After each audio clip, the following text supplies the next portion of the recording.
Assalamualaikum warahmatullahi wabarakatuh. Kami di sini akan menjelaskan tentang manajemen perubahan, yaitu tentang analisis perusahaan PT Gramedia di Indonesia. Anggota kelompok yaitu ada Saya Syahran Latif Firdaus, kemudian ada Muhammad Ridwan Pauji. dan juga yang rekan saya terakhir. Iya, dia bisa. Baik, kita langsung ke studi kasus. Gramedia, salah satu jaringan toko buku terbesar di Indonesia, telah beroperasi selama puluhan tahun dengan menawarkan berbagai produk, mulai dari buku cetak, alat tulis, hingga barang-barang kreatif. Namun, dalam beberapa tahun terakhir, industri penjualan buku mengalami tantangan berat, termasuk penurunan penjualan di toko fisik Gramedia. Fenomena ini dipengaruhi oleh berbagai faktor yang berkaitan dengan perubahan perilaku konsumen, teknologi, dan dinamika pasar.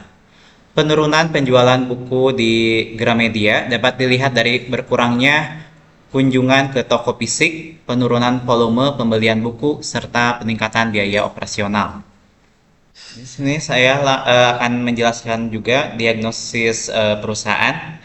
Masalah yang perlu diubah, yang pertama ada inovasi produk. Inovasi produk ini kurangnya inovasi dalam produk yang ditawarkan, terutama dalam format digital. Kedua, pemasaran yang kurang efektif.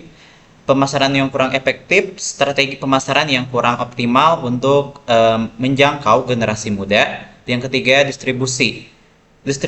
Rantai distribusi yang tidak efisien, terutama dalam penjualan online. Yang terakhir ada aturan hukum, di mana pengalaman pelanggaran di toko fisik dan online perlu ditingkatkan. Analisis SWOT.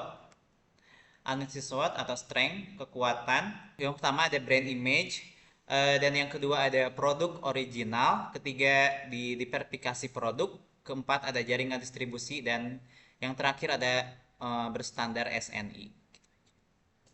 Kemudian yang selanjutnya ada analisis SWOT, weakness atau kelemahan. Yang pertama yaitu harga buku relatif mahal. Nah, harga buku relatif mahal ini dikarenakan biaya operasional yang begitu tinggi.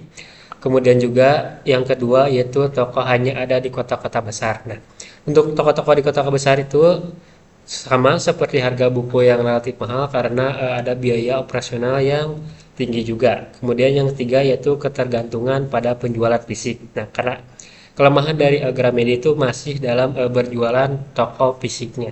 Dan yang keempat yaitu buku sering terkena cetakan bajakan. Nah, ini kasus yang sangat kelemahan yang sangat berat bagi Gramedia.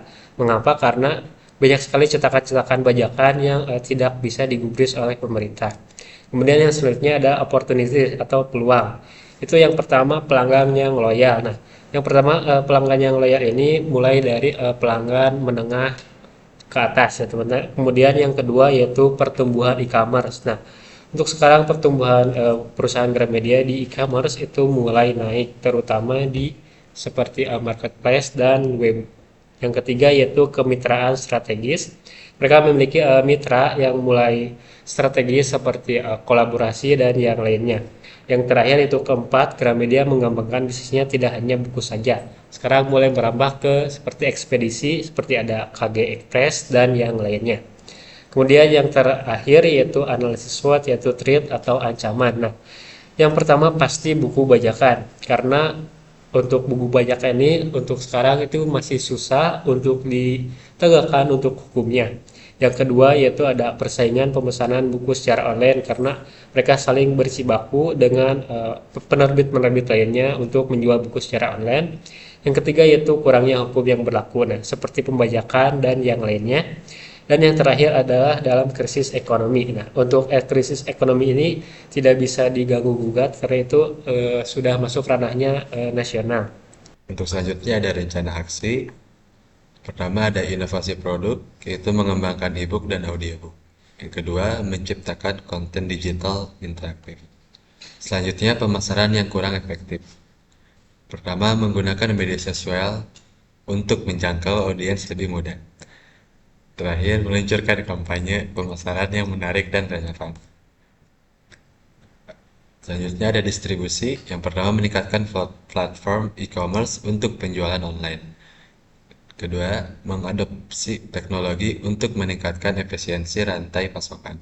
Selanjutnya ada aturan hukum dengan menekankan kepada pemerintah agar hukum tindakan percetakan buku bajakan ditindak secara tegas karena pada saat ini masih banyak yang melakukan pembajakan baik secara cetakan maupun secara digital. Untuk kesimpulan, dengan beberapa aspek yang dirubah, maka dapat meningkatkan kinerja perusahaan agar perusahaan tersebut dapat survive untuk di masa depan. Terima kasih atas perhatiannya kali ini. Mungkin cukup dari kelompok kami atas membahas pentingnya manajemen perubahan dalam organisasi dan langkah-langkah yang perlu diambil untuk mengelola transisi ini dengan sukses.